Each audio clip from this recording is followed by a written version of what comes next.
Hello everyone, कैसे हैं आप सब। आई होप आप सब अच्छे होंगे। हम कर रहे हैं यहाँ पर 11 chapter triangles and it's property. यहाँ पर हम 11.1 फिनिश कर चुके हैं। आई होप आपने वो वीडियो देख ली होंगी। चलिए बढ़ेंगे आगे। आज से हम स्टार्ट कर रहे हैं 11.2। 11.2 स्टार्ट करने से पहले हम देखते हैं इसमें जो चीजें यूज होंगी कि वो क्या क्या है। सबसे पहले हमने आपको बताया था right angle triangle. Right angle triangle क्या होगा, क्योंकि सबसे ज्यादा यूज अब इसी का होगा इस वाले एक्सरसाइज में। ठीक है, तो इसे बहुत ध्यान से समझिएगा। राइट एंगल ट्रायंगल क्या होता है, आपको बताया था, जिसमें एक एंगल क्या होता है, 90 डिग्री का होता है। ठीक है, उसे ऐसे डिनोट करते हैं। हमने मान लिया ए, बी और ये सी, यानी हमारा 90 डिग्री किस पर बना हुआ है, बी पर बना है। अब इसके बाद जब हमारा 90 डिग्री एंगल होता है, क्योंकि हमारी जो हेडिंग है आज की वो क्या है, Pythagoras theorem for right angle triangle. ठीक है, तो राइट एंगल ट्रायंगल पर ही बस उस पे क्या लगती है, हमारी पाइथागोरस थ्योरम लगती है। अब पाइथागोरस थ्योरम कैसे लगेगी, जो इसकी लॉन्गेस्ट साइड होती है, ठीक है, ये वाली साइड, इसको बोलते हैं। ठीक है, तो ये हो जाएगा हाइपोटेन्यूस। ठीक है, इसे डिनोट करेंगे हम एच से। ठीक, अब हाइपोटेन्यूस ये हो गया। ठीक है, कोई भी साइड ले लीजिए, इसको बोलते हैं हम परपेंडिकुलर। परपेंडिकुलर, ठीक है, इसे डिनोट किससे करेंगे हम, पी से, क्योंकि अब ये पाइथागोरस जब आप सीख लेंगे तो ये आगे आपके कंटिन्यू रहेगी 12th तक। अब इसके बाद लास्ट जो बची है, क्योंकि ये नीचे का साइड है, ठीक है, इसे बोलते हैं हम बेस। ठीक है, बाकी ये डिपेंड करता है एंगल पे कि आप एंगल कौन सा लेके चल रहे हैं। ये एंगल लेते हैं तो इसी के सामने वाली लाइन को ही हमेशा परपेंडिकुलर बोलते हैं, ये ध्यान रखिएगा। अगर आप ऊपर वाली लाइन चेंज करेंगे तो हाइपोटेन्यूस में कोई फर्क नहीं पड़ता, परपेंडिकुलर और बेस बस वो चेंज हो जाता है। बेस को हम किससे डिनोट कर रहे हैं, बी से। ठीक है, अब आपको इतना समझ में आ गया। अब हाइपोटेन्यूस क्या है, हाइपोटेन्यूस जो है 90 डिग्री के जस्ट सामने वाली लाइन को ही हाइपोटेन्यूस बोलते हैं, आप किसी और लाइन को नहीं बोल सकते। और हाइपोटेन्यूस जो होती है वो लॉन्गेस्ट साइड है इन दोनों साइड के अकॉर्डिंग, सबसे लॉन्गेस्ट साइड वही होती है हाइपोटेन्यूस। अब देखिए पाइथागोरस कैसे लगती है, पाइथागोरस होता है hypotenuse square is equal to perpendicular square plus base square. ठीक है, यह है आपकी हाइपोटेन्यूस का फॉर्मूला, पाइथागोरस सॉरी, यह है आपकी पाइथागोरस थ्योरम जो आपको यूज करनी है, इसे आपको याद रखना है। ठीक है, अगर ये आप भूल गए तो आपसे कोई भी क्वेश्चन नहीं हो पाएगा फिर इस कंडीशन में।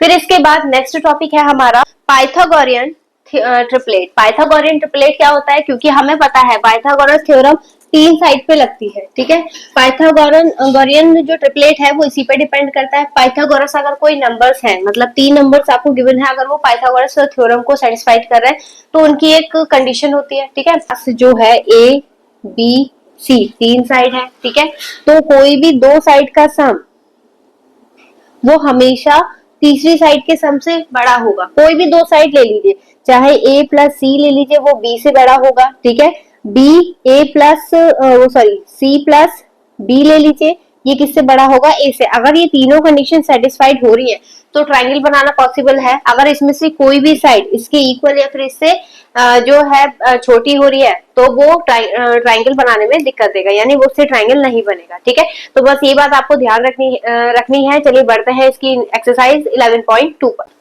देखिएगा हमारा क्वेश्चन नंबर 1। क्वेश्चन नंबर 1 दिया है, use Pythagoras theorem to check which triplets would make a right triangle. मतलब यहाँ पर कंडीशन क्या दी है, हमें पाइथागोरस का यूज करके ये बताना है कि इसमें से कौन से ऐसे नंबर्स हैं जो राइट एंगल ट्रायंगल बना सकते हैं। ठीक है, तो उसमें हमें पाइथागोरस लगानी पड़ेगी, और पाइथागोरस लगाने के लिए हमें क्या करना पड़ेगा, तीन साइड चाहिए, तो वो हमें गिवन है। ठीक है, बाय यूजिंग, शॉर्ट फॉर्म में मैं लिख रही हूँ, आप इसे लॉन्ग फॉर्म में ही लिखिएगा। ठीक है, तो ये यूजिंग पीजीटी पाइथागोरस थ्योरम। ठीक, तो यहाँ पर बाय पीजीटी। ठीक है, अब यहाँ पर देखिए पीजीटी के अकॉर्डिंग मैंने आपको बताया था सबसे लॉन्गेस्ट साइड क्या काउंट करते हैं हम, हाइपोटेन्यूस। तो एच इज इक्वल टू कितना है, 25। ठीक, पी कोई सी भी साइड ले लीजिए 20, और बी बेस कितना मान लिया हमने 15। अब पाइथागोरस क्या होता है, H square is equal to P square plus B square. ठीक है, hypotenuse square is equal to perpendicular square plus base square. ठीक है, अब इसमें वैल्यू पुट करते हैं। सबसे पहले h की जगह पर क्या लगाएंगे, 25 स्क्वायर। अगर ये दोनों सॉल्व करने के बाद इक्वल आ गया तो मतलब हमारा ट्रायंगल बनाना पॉसिबल है। तो यहाँ पर इज इक्वल टू परपेंडिकुलर की जगह पर 20 का स्क्वायर प्लस 15 स्क्वायर। ठीक है, 25 का स्क्वायर क्या होता है? अगर स्क्वायर याद नहीं है तो आप नॉर्मल मल्टीप्लाई करके चेक कर सकते हैं, डबल मल्टीप्लाई आपको आती होगी, ठीक है। तो यहाँ पर हो जाएगा 625 और ये सारे आपको याद हो जाएंगे जब आप कंटिन्यूअस की प्रैक्टिस करेंगे, ठीक है। और फिर 20 का स्क्वायर क्या होता है? 400 प्लस 225, ठीक है। ये आ गया 625 और यहाँ पर इन दोनों को प्लस करेंगे, कितना आ गया? 625। क्योंकि दोनों पार्ट इक्वल आए हैं, मतलब ये जो साइड हमें गिवन है वो किसकी गिवन है? राइट एंगल ट्रायंगल की। तो इसका आंसर क्या होगा यहाँ पर? यस, ठीक। ऐसे इस पे अप्लाई करना है। यहाँ पर h कितना मानेंगे हम?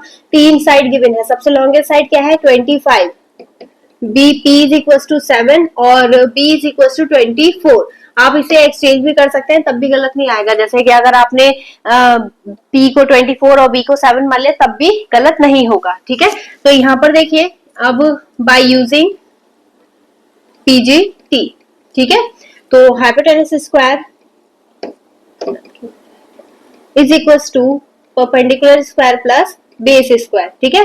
हाइपोटेनस कितना गिवन है? 25 square is equal to 7 square plus 24 square. अभी इसका स्क्वायर हमने लिखा था, कितना आएगा? 625 इज इक्वल टू 49 प्लस 24 का स्क्वायर क्या होता है? 576, ठीक है। 625 इज इक्वल टू, इन दोनों को प्लस करेंगे, कितना आ जाएगा? 625, ठीक है। क्योंकि ये दोनों फिर से इक्वल आ गए, मतलब जो हमें ट्रिपलेट्स गिवन है, जो 3 नंबर गिवन है, वो क्या है?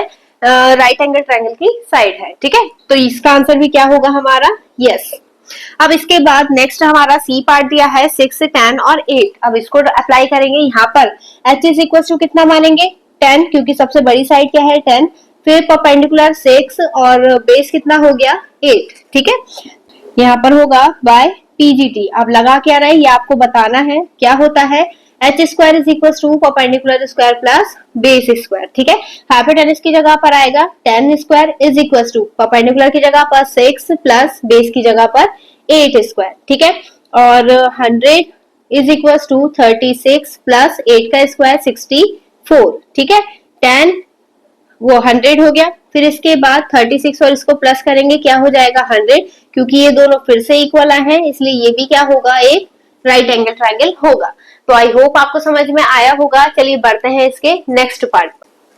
देखिएगा, यहाँ पर हमारा नेक्स्ट पार्ट गिवन है। नेक्स्ट पार्ट में 8, 9, 10 दिया है, ठीक है। तो h किसे मानेंगे हम? h is equal to 10, p is equal to 8 and b is equal to कितना हो जाएगा? 9, ठीक है। अब बाय पीजीटी, तो यहाँ पर hypotenuse square is equal to perpendicular square plus base square, ठीक है। हाइपोटेनस की जगह पर क्या लगाएंगे? 10 square is equal to 8 square plus 9 square, ठीक है। फिर यहाँ पर 100, इसका स्क्वायर क्या होगा? 64 प्लस 81। 100 इज इक्वल टू, इन दोनों को प्लस करेंगे, कितना आएगा? 145। क्योंकि ये दोनों इक्वल नहीं है, इसलिए इससे ट्राइंगल, राइट एंगल ट्राइंगल बनाना पॉसिबल नहीं है, तो ये हो जाएगा नो। ऐसे इस पे अप्लाई करेंगे। यहाँ पर h इज इक्वल टू सबसे बड़ी साइड 4 है, फिर p इज इक्वल टू 2 और b इज इक्वल टू 3। तो बाय पीजीटी क्या हो जाएगा? Hypotenuse square is perpendicular square. वैसे इससे कोई फर्क नहीं पड़ेगा, आप बेस पहले लिखें, बट एक सीक्वेंस चल रहा है, हम उसी से चल रहे हैं। फिर h की जगह पर क्या आ जाएगा? 4 square is equal to 2 square plus 3 square. 4 का स्क्वायर क्या होता है? 16। 2 का स्क्वायर 4 प्लस 9, 16। इन दोनों को प्लस करेंगे 13, क्योंकि ये दोनों भी इक्वल नहीं आए, तो इस वाली साइड से हम राइट एंगल ट्रायंगल नहीं बना सकते, इसलिए इसका भी आंसर क्या है? नो, मतलब ये ट्रिपलेट्स नहीं है। तो यहाँ पर हमारा क्वेश्चन नंबर 1 फिनिश होता है। आई होप आपको समझ में आया होगा। चलिए बढ़ते हैं आगे इसके क्वेश्चन नंबर 2 पर। चलिए देखिएगा हमारा क्वेश्चन नंबर 2। क्वेश्चन नंबर 2 में दिया है it is possible to have triangles with the following side, ठीक है। यहाँ पर आपको साइड दे रखी है, क्या इससे ट्राइंगल, कोई भी ट्राइंगल बनाना पॉसिबल है या नहीं, ठीक है। तो कैसे चेक करेंगे? मैंने आपको बताया था कैसे चेक करते हैं जब कोई ट्राइंगल होता है, कि हमें कोई भी दो साइड तीनों बारी बारी से चेक करनी है, ठीक है। तो लेट अस चेक क्या होगा। सबसे पहले हम इन दोनों को प्लस करेंगे, इससे देखेंगे बड़ा आएगा या छोटा। तो 3 प्लस 6, 3 प्लस 6 कितना आता है? 9। तो 9 ग्रेटर है, ये सेटिस्फाइड हो रही है, ठीक है। यस आएगा इसमें, यस। फिर 3 और 6 ले लिया हमने, फिर 6 और 7 लेंगे। 6 plus 7 is greater than 3, yes. ठीक है, फिर लास्ट में कौन सी लेनी है हमें, 3 + 7 ग्रेटर देन 6, तो तीनों को प्लस, दोनों को प्लस करेंगे कितना आएगा 10, तो ये भी हमारा सेटिस्फाइड हो रही है, मतलब हमारी तीनों कंडीशन क्या है, ये सेटिस्फाइड हो रही है, इसीलिए हम कह सकते हैं कि ये ट्राइंगल बन सकता है। नेक्स्ट कंडीशन में 6 + 4 ग्रेटर देन 2, बिल्कुल सही है, यस। फिर इसके बाद दूसरी साइड लेंगे 4 + 2 ग्रेटर देन 6, तो यहाँ पर क्या होगा, नो। फिर इसके बाद नेक्स्ट क्या है हमारी, 4 और 6 हमने ले लिया, 2 + 6 ग्रेटर देन 6 ग्रेटर देन 4, ठीक है, तो ये दोनों प्लस हो गए, 4 से ज्यादा आएगा, तो ये भी यस है, लेकिन हमें ट्राइंगल के लिए तीनों कंडीशन सेटिस्फाइड होनी चाहिए, क्योंकि हमारी एक कंडीशन सेटिस्फाइड नहीं हो रही है, इसलिए इसका आंसर क्या हो जाएगा, नो हो जाएगा, ठीक है, तीनों में यस आना चाहिए, बस आपको ये ध्यान रखना है। फिर इसके बाद नेक्स्ट में हम पहले इन दोनों को प्लस करेंगे, 4 + 6 ग्रेटर देन 8, तो 10 हो गया, 8 से बड़ा होता है, तो यस आ जाएगा इसका, ठीक है।